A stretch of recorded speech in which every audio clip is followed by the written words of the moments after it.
that's the beginning and end of my PowerPoint presentation. So, remembering 35 years ago when I would sit in a room like this, I thought maybe tell you what I was thinking about today that might be relevant to what you're trying to do.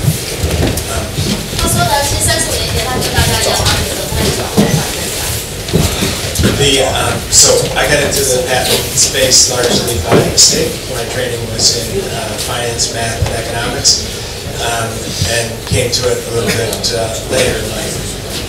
I agree with Professor Shim that being an inventor is extremely difficult and an extremely difficult way to make your money if that's how you choose to do it. 那他其实是念经济的，那么他很同意刚刚沈教授讲的，是念科学跟做工程要赚钱是很正常的。But many of you will go to work for large companies potentially, and they have the capital and will make the investment. Trillions of dollars are spent on R&D, and billions are spent in the patent space. 但是各位呢会进入大公司工作，那么公司有很多的资源来申请专利，花很多的钱来做研发。So the key is you can make money in the space. You just have to figure out where you fit into the space. 但是你还是找得到你的财源、你的未来，但是你只要想想到底要怎么样做才能赚钱。So further by way of background, how I got into the space was I was working for a company that got sued for patent infringement, and even though I wasn't a lawyer, they asked me to help handle the case. 他还没有当律师之前，他的公司被告，那就是为什么他开始进入这个。And I was just fascinated by what I learned. Basically, it took me 3 years to learn what Professor Shim described in a few minutes, and I decided that somehow or another I was going to try to work my way through that problem and see if there wasn't a way that I could make money doing it. So I left big companies and went off by myself. 后来他刚刚沈教授讲他几分钟的事情，他很痛苦的在那个公司处理这件事过了3年，然后接下来他自己创业，准备用这样的方式来赚钱。And so I realized what inventors lacked was capital. And so I applied capital and a little bit of intellect to the situation and tried to help them make money.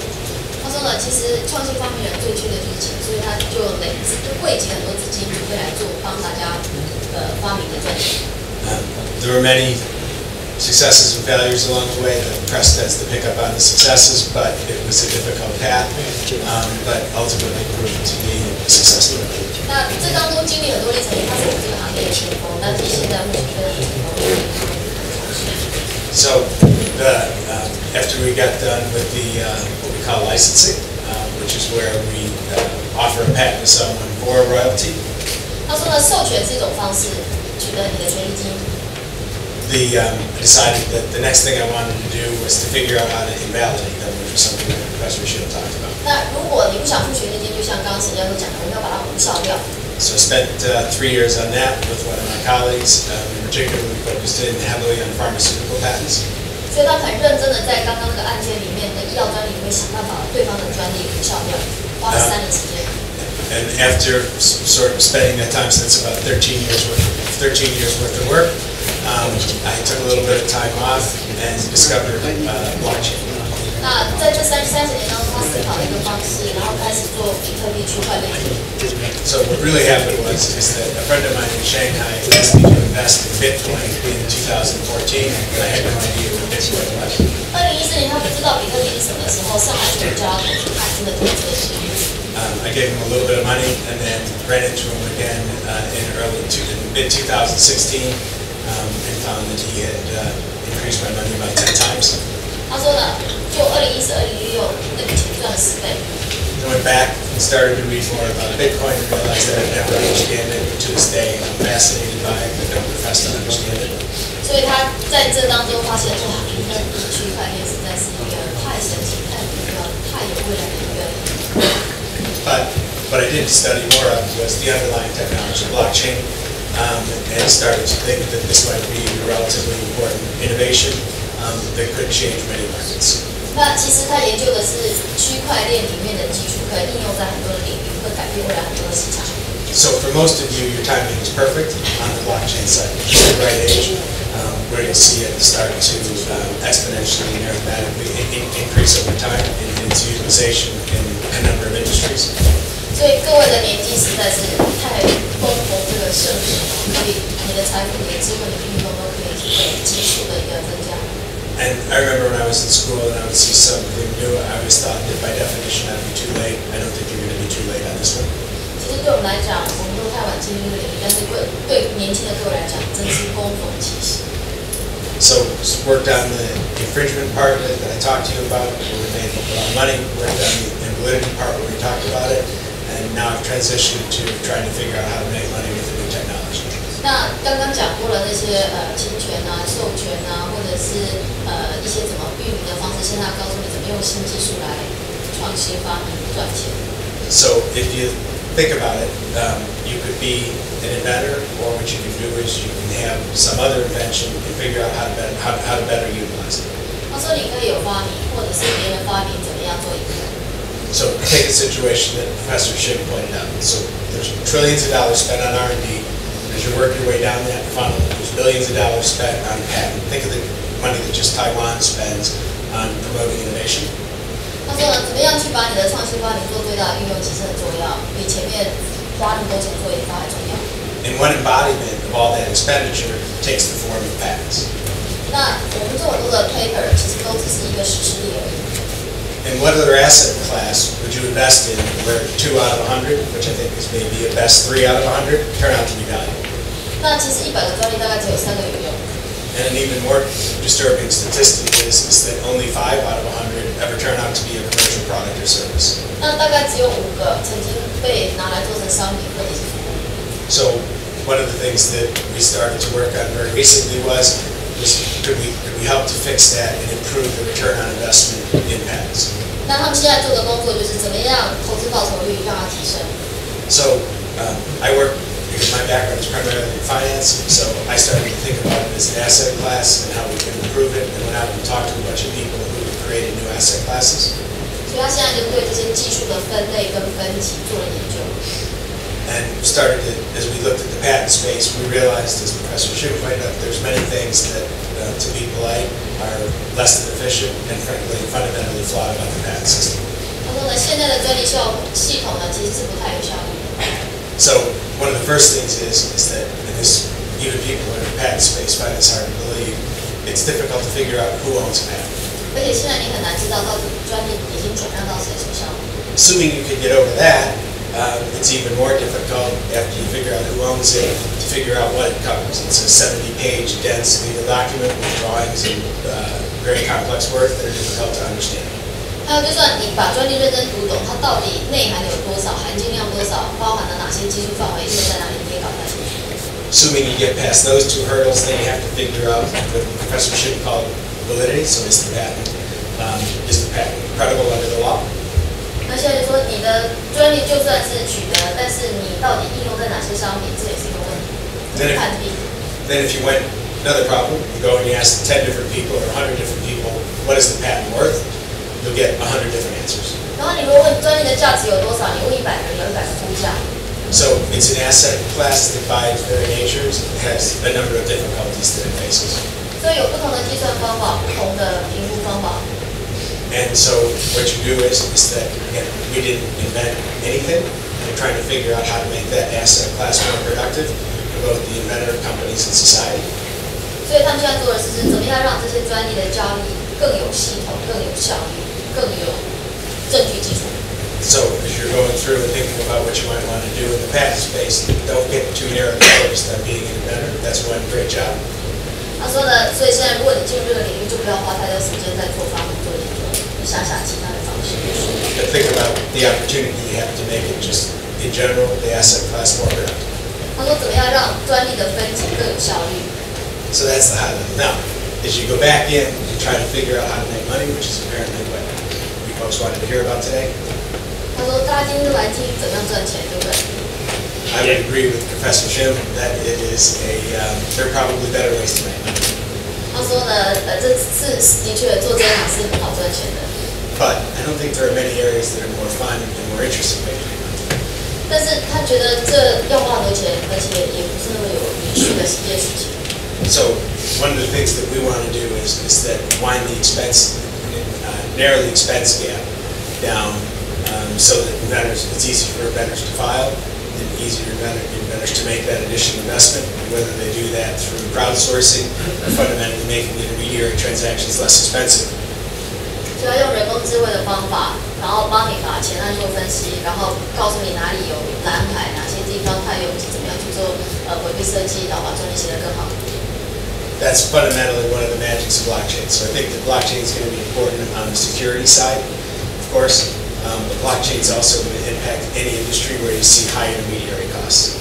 他说，所以其实区块链不是只有用来做这个虚拟金融，包括他刚刚说的这个媒体的这个传输，或者其他需要安全，或者需要技术，或者是需要资讯安全的领域都用得到。So the reason that you're seeing so many ICOs and other transactions and financings like that launch is that the applicability of blockchain across multiple industries is becoming apparent. 所以呢，无可避免的就是几乎每个领域都会用到区块链的这个技术。My personal view is that most of the ideas are not particularly strong, but it's very common in new technology areas to see people jump into the space before they've completely thought through what it is they're doing. 所以在这个加密解密的技术里面运用到的，包括资讯安全，包括传输相关的这个应用，通通会在这个经济体系里面呈现。So and then what really makes it interesting, and this is where you also have an opportunity as well, given the nature of your university, is to bring in and combine other technologies like artificial intelligence, which is another one that's been promised for 20 years, 30 years, and is finally beginning to start to deliver. 所以人工智慧在这个领域运用的非常多，然后让很多的这个运算、计算跟应用都更快更捷。So if you look at blockchain on a fundamental level, it's essentially a data. It happens to be a very good one, but it's essentially a database. 所以其实这些加密解密其实都这些技术就是资料库的一个技术。Opportunity that I see is combining blockchain technology and artificial intelligence. 所以他认为这个加密解密的区块链技术跟人工智慧结合在一起会有更大的应用。But in your studies, there's numerous other examples of opportunities where you might combine blockchain with whatever it is you're interested in, or you might combine AI with whatever it is you're interested in, and that's the technology opportunity that faces you today. 所以你现在应该想是这些你可以应用在哪里？天马行空的想更多的应用，做更多的一个申请。So again, getting back to it, inventing is great, but I think you have the opportunity to make money and to make a difference, just applying these different technologies in new ways.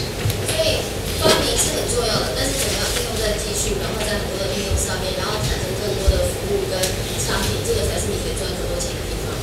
So I'd be happy to answer any questions or tell any more stories that you want to hear, but that's it. Thank you. 他说他讲到这里，希望大家提问题，问一下他人生的经验，然后他再继续分享。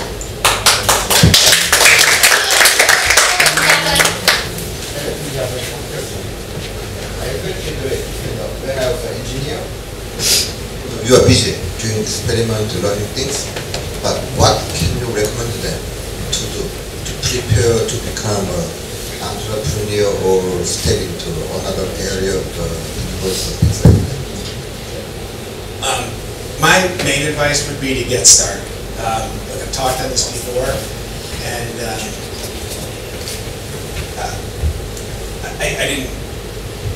I always, maybe because just the way I grew up, but I always thought that you had to be like Satoshi and invent something huge in order to be successful, and that's simply not true. That most innovation is very incremental, so that if you can, and examples that abound in your life, Facebook wasn't the first, MySpace was well before them, Classmates was before them. If you look at Uber, it's simply an improvement on the taxi ride. So I think that the most important thing that of the hundreds of inventors that I've talked to is that the innovation that you capture doesn't have to be something fundamentally new. Another example is fences, right? So if there was only one patent just on fences, the Sumerians 10,000 years ago would put up. 他说的就是说，其实创新发明到创业有很遥远的路，但是它有时候也不是那么难。比如说，我们来看一看刚刚我们讲的那个中文就是发明那个比特币，当然那是一个非常基础又非常重要的一个创建。但是如果你说 Uber 只是一是改变现在实体上面的一个计程车的一个交易，结合了地图跟网络，那它也是一个很大的商业模式的改变。所以发明创新跟创业当中，其实是你怎么样去汇合、整合跟应用，它未必要是很难的发明创意，它也未必很简单的创意不会赚钱，它很多的创意也未必一定要变专利。So the Edisons of the world are the people that we read about when we're in school, but the truth is that you can make a significant contribution by making an incremental improvement. 但他说的，去实践才是一件最重要的事情。你说爱迪生做的发明，如果都没有实践是没有用的。And I think that that's the key to making money. So if I'd known younger, I would have been looking for more incremental innovation as opposed to trying to invent the fence for the first time.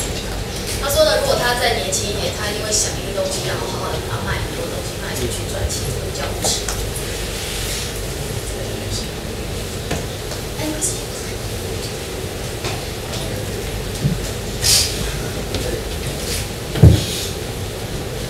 So I'm thinking about risky about such as cryptocurrency such as the Bitcoin, right? If someone, the people wrote a code and they rewrite a code, what happened? Rewrite all the code and maybe all the money will disappear, right? Right. Is that risky happen? Will it happen? Yeah. So my personal view on currencies. So I'm not sure it's been translated into Mandarin yet, but there's a book out by Neil Papert, that's his name, and it's called Digital Gold, and I highly recommend you read it. It puts this all in context, not in a scientific way, but gives you a really good perspective on what's going on in the space. There's a reason that these currencies are more popular in South America, where the economies have experienced hyperinflation and other significant problems that we haven't seen in France and the U.S. But what you're seeing is that notwithstanding the efforts of large financial institutions to downplay the importance of Bitcoin and blockchain, they're extremely nervous about it. 刚刚我们的那个吴教授说，那如果有人重写了你的那个比特币的这个码，那是不是你的比特币会消失？那当然，我们刚刚这个教授说，其实当然这个危险大家都会很担心。那至于这个怎么样去做这个比特币的这个运用，那当然现在很多个国家也都有做很多的一个法规的限制。那that happened in the it's a coin, right? Yep. Yeah. They lost the 60 million pieces, right? And they below the code. Yeah. So look, there's a few fundamental problems though, and just let me put this a little bit in context. 他说呢，其实刚刚教授说，那以太币前一阵子也被骇客，那这些该怎么办？ The debit card that you use today has existed for 15 years. It took 我们现在的这个信用卡也已经用了50年了。It took a while for that to become popular, and today to be mainstream. I don't know if anybody who wants a debit card, you got cash, you can go get one. But it took 15 years for that to adopt into the economy. 所以他认为说，如果我们使用信用卡的经验来回想比特币可能未来的话，那觉得它应该就是花点时间让它变成一个系统，然后在治安上面要做一些的。But because they have third party, that's why. It's secure because they're third party. But in this technology, why we try to decentralize? I think that's the most dangerous part. I do, and so here's what I think needs to happen, is that in its current implementation, it has some limitations. So if I was going to go out and I had the motivation to work on blockchain and currency technology, I'd figure out how to close the boxes down quicker than 10 minutes. I would figure out, and I think that that's coming. I mean, I speak to many people and they're dedicating resources to that, but some smart person's going to come up with that. And I think you need to make it a little easier. Right now, it's still relatively difficult to transact. And then from putting on my economist hat, it's never going to get adopted until you see the volatility pick up. So no one's going to use. Few people are going to use Bitcoin as a currency that has 30% volatility across a given week. So one of the things that people are focused in on is, they thought that maybe futures that just came into the market would slow it down. It hasn't had any impact on it, but the volumes aren't there yet. So you're going to see talk of something called stablecoin. If they perfect the stablecoin model, which is simply a cryptocurrency that doesn't have the volatility associated with it, that is something that people will look at extremely seriously as a real store of value as opposed to a speculative transaction. And that's when I think you'll see the big difference in the economy. And that's when I think the banks will get really nervous because it has the opportunity to just make them completely irrelevant. 那当然，目前比特币的治安，另外就是比特币的那个价格浮动非常的大。但是呢，他认为说呢，在未来还是在经济体系里面会占一个很重要的位置，那么银行也会非常担心。那刚刚教授说呢，其实他觉得比特币去中间化，因为以前我们说信用卡更安全，是因为我们有金资中心第三方在做这个安全保证。但是呢，现在去中心化以后，但是比特币其实是每一个account的人都可以作为因为多重进账的方式来做一个安全的一个规则。但是当然技术上会有更高、更技术更先进的有办法去做骇客。那么这个部分技术分析师也提到。So when you see big executives in the U.S. banks saying that Bitcoin is a scam. 他说呢，这个在美国认为比特币其实是诈骗啊，好像是骗。The follow-up question they haven't been asked, or I haven't seen asked this, is then why are you spending millions of dollars on R&D and filing hundreds of blockchain patents? 然后说，所以那还是很多人在申请应用的这个专利，因为其实这个专利它这个解法就不是只有应用在金融，它可以应用在很多相关的技术。And even the funnier thing is when I talk to CTOs of these large banks, 他说呢，他也跟着那个很大银行的那个局长谈过这个问题。and essentially they ask me how to make blockchain private. 他说呢，现在要怎么样比特币私有化，或者区块链私有化？ And I look at it curious, look at my face and say, isn't that what he's trying to do away with? 他说难道不是每个人都想这样做吗？因为我发现苏联、印度很多国家都开始要发行自己，包括中国要发行自己的虚拟货币、自己的区块链货币。So there's a role for the intermediary, it's just at a much lower margin. 那但是一旦这样子做以后，这个利率就会往下。And when you see that happen, you're going to see broad scale adoption. 那你就会发现整个产业